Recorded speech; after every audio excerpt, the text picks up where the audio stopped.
Good morning, everyone. Clint McLaughlin here with Midwest Market Management. I've got Riley Sykart on with me here today. It is Thursday, August 7th, rounding the corner in August and heading to September. Riley, before long, we'll be harvesting corn. Just calendar just keeps ticking along.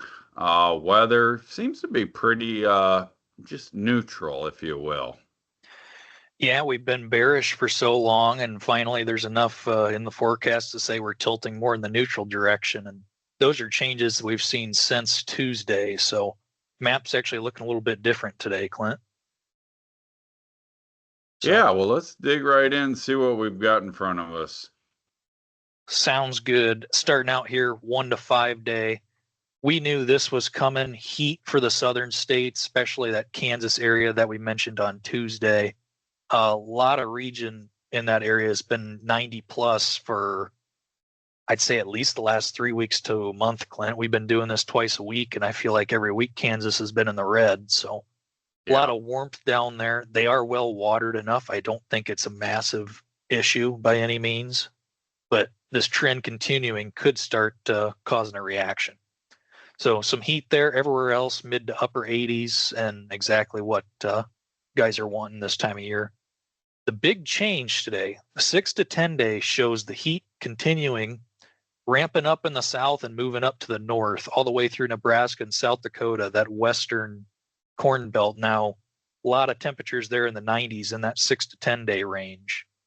And Nebraska is the one region that still has some colors on the drought monitor map. So that's the region that really can't handle it that well right now. So that's the big change today, and upper 80s elsewhere. That not really a big concern there yet to the east or central, but that western corn belt, that's going to be starting to raise some eyebrows, I'd say, and the markets are showing that today as well, Clint.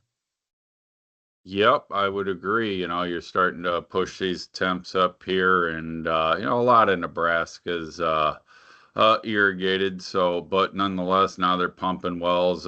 Costs are going up, and it gets to be a challenge to keep up. They're not a cure-all. They're designed to supplement. So, still like to see the water from the sky, and with all this heat, it'll certainly have some corn rolling up out there, I would imagine. Yep. So moving ahead, last 13 days, this doesn't really look any different from Tuesday. I'm not going to spend a lot of time here. For the time of year, a lot of rain that has fallen in the last 2 weeks. So that's what's been adding to the bearish nature of the market.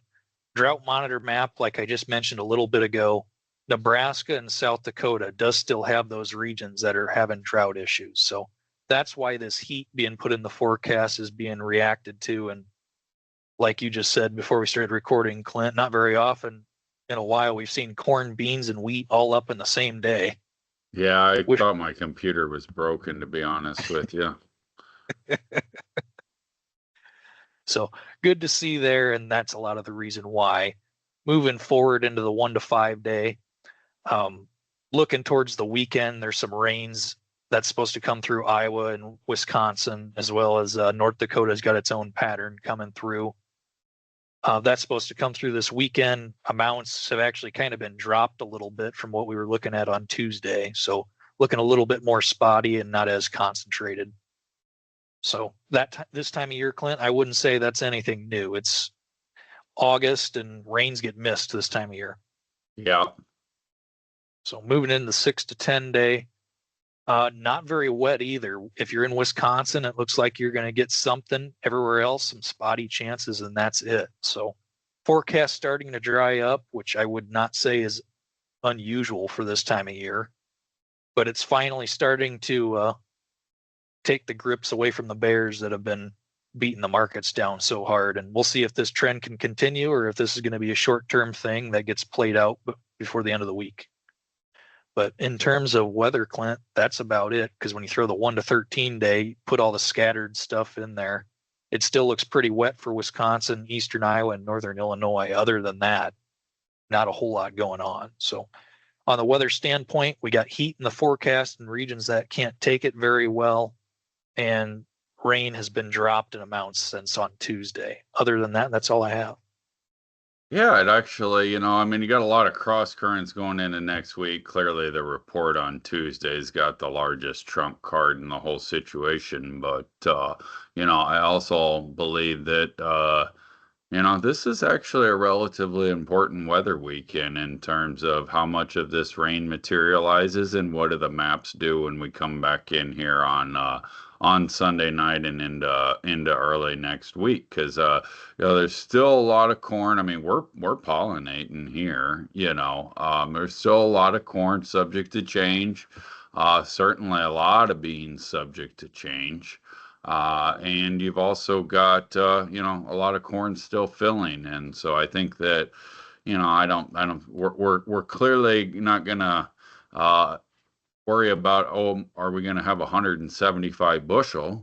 That's not in the equation, but, are we, how many bushels are out there still at risk, I guess is what I'm getting at. So, I didn't think that we'd really be finding ourselves in any kind of a serious type of a weather weekend here. I thought that we kind of had seen most of those pass, but looking at these maps, I do see that the market could potentially react based on how we look come Sunday night. Especially with a lot of people already factoring in such high yield estimates. StoneX released theirs this week. Some other ones anywhere from 185 to 188. It's starting to feel like those numbers are really high, and I mean they're definitely possible. But the thought creeping in that those numbers might not get there, I think, is going to start weighing into the market a little bit more too. Sure.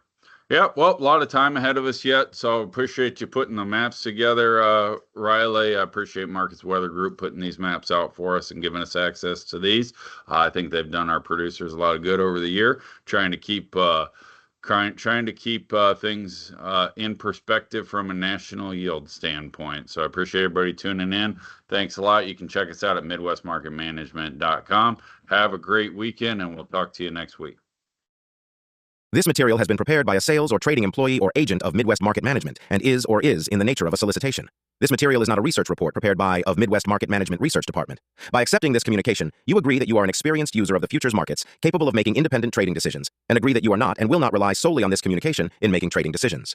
Distribution in some jurisdictions may be prohibited or restricted by law. Persons in possession of this communication indirectly should inform themselves about and observe any such prohibition or restrictions. To the extent that you have received this communication indirectly and solicitations are prohibited in your jurisdiction without registration, the market commentary in this communication should not be considered a solicitation. The risk of loss in trading futures and/or options is substantial, and each investor and/or trader must consider whether this is a suitable investment.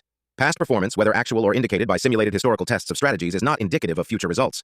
Trading advice is based on information taken from trades and statistical services and other sources that of Midwest Market Management believes are reliable. We do not guarantee that such information is accurate or complete, and it should not be relied upon as such. Trading advice reflects our good faith judgment at a specific time and is subject to change without notice. There is no guarantee that the advice we give will result in profitable trades.